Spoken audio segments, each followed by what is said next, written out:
Bismillahirrahmanirrahim. Assalamualaikum warahmatullahi wabarakatuh. Alhamdulillahi wassalatu wassalamu ala rasulillahi wa ala alihi wa ashabihi wa man tabi'ahum bi ihsanin ila yaumiddin wa ba'd.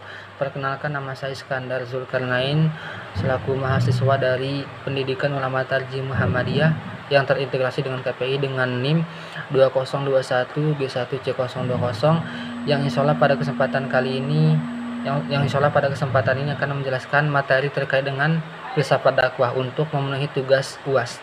Adapun poin inti yang akan saya jelaskan pada kali ini yakni apakah yang dimaksud dengan filsafat dakwah, kemudian hukum berdakwah bagi seorang muslim, kemudian perbedaan antara filsafat dakwah dengan filsafat barat.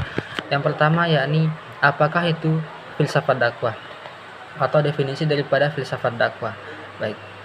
Filsafat dakwah merupakan disiplin ilmu yang di dalamnya mempelajari tentang korelasi dan aktualisasi khusus yang yang di dalamnya membicarakan antara Tuhan dengan alam semesta. Ya. Kemudian hukum berdakwah. Ada dua hukum berdakwah. Yang pertama yakni wajib, fardu ain. Yakni semua umat Islam itu wajib untuk berdakwah. Akan tetapi ruang lingkup dan materinya tentu berbeda. Yakni semua orang muslim itu wajib untuk berdakwah sesuai dengan kemampuannya masing-masing. Karena berdakwah itu tidak hanya dilakukan di atas mimbar, akan tetapi dakwah bisa dilaksanakan selain di atas mimbar. Misalkan dakwah bilhal, dakwah dengan mencontohkan kepada orang lain. Tidak perlu kita berbicara, tidak perlu kita berdakwah dengan menggunakan retorika yang sangat luar biasa, yang sangat bagus apabila kita tidak mampu melaksanakannya. Akan tetapi cukup dan kita mencontohkan kepada orang, mencontohkan kepada masyarakat bahwasanya begini cara kita beragama melalui perbuatan kita. Misalkan kita ingin mendakwakan tentang sholat, maka terlebih dahulu kita harus sholat. Kita perlihatkan kepada masyarakat bagaimana tata cara sholat itu sendiri. Kemudian yang kedua, hukum berdakwah itu fardu kifayah, yakni tidak semua diwajibkan untuk berdakwah. Hanya orang yang mampu dan mumpuni yang diberikan oleh Allah Subhanahu wa taala kelebihan untuk berdakwah. Yakni pada poin yang kedua ini tidak semuanya, ya. Tentu tidak semua orang diberikan kemudahan oleh Allah Subhanahu wa taala untuk menyebarkan agamanya, untuk berdakwah, untuk menyebarluaskan dan memperkenalkan kepada masyarakat tentang ilmu agama yang sebenar-benarnya, yang berlandaskan Al-Qur'an dan As-Sunnah Al-Maqbulah.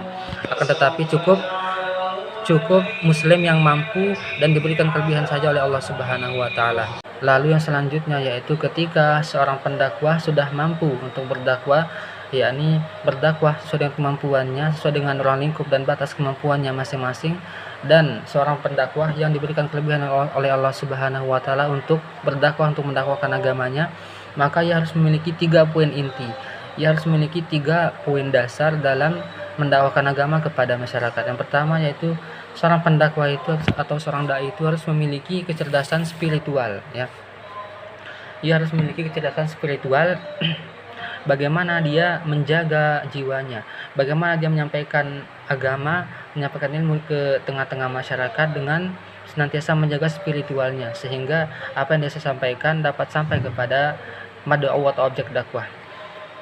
Lalu yang kedua yakni seorang dai harus memiliki kecerdasan emosional, yakni ia harus menjaga perasaannya, ia harus menjaga emosinya, sehingga apa yang dia sampaikan bisa menyesuaikan dan bisa terhubung dengan ilmu yang disampaikan kepada masyarakat, sehingga masyarakat atau mad'u pun yang mendengar ilmu yang dia sampaikan bisa diserap dan bisa diambil ilmunya. Yang ketiga yakni seorang dai harus memiliki kecerdasan intelektual, yakni pada poin ketiga ini seorang dai dituntut untuk memiliki ilmu yang banyak, memiliki referensi yang banyak ketika ia berdakwah. Seorang dai yang bagus, seorang pendakwah yang bagus itu ia berdakwah tidak hanya dengan satu pendapat, ya. Dalam artian ia tidak berdakwah dengan mengatakan satu pendapat dan ia mengatakan bahwasanya pendapat yang lain itu salah, tidak. Akan tetapi seorang dai itu harus memiliki kecerdasan intelektual di mana dia mendatangkan semua pendapat pada satu permasalahan dan disampaikan di tengah-tengah masyarakat menurut pendapat ini, menurut pendapat yang imam yang lain seperti ini dan sebagainya, sehingga masyarakat pun tidak terlalu kaku dan tidak ekstrem kanan. dalam artian hanya memihak dan hanya mengambil satu pendapat dan mengesampingkan pendapat yang lain atau menganggap pendapat yang lain itu salah. Akan tetapi ia bisa memilih mana di antara pendapat-pendapat tersebut yang paling kuat dalilnya, yang paling kuat sanadnya dan lain sebagainya, sehingga dapat dijadikan hujah yang kuat untuk beramal. Baik, adapun poin yang terakhir yaitu perbedaan antara filsafat Islam dengan filsafat Barat.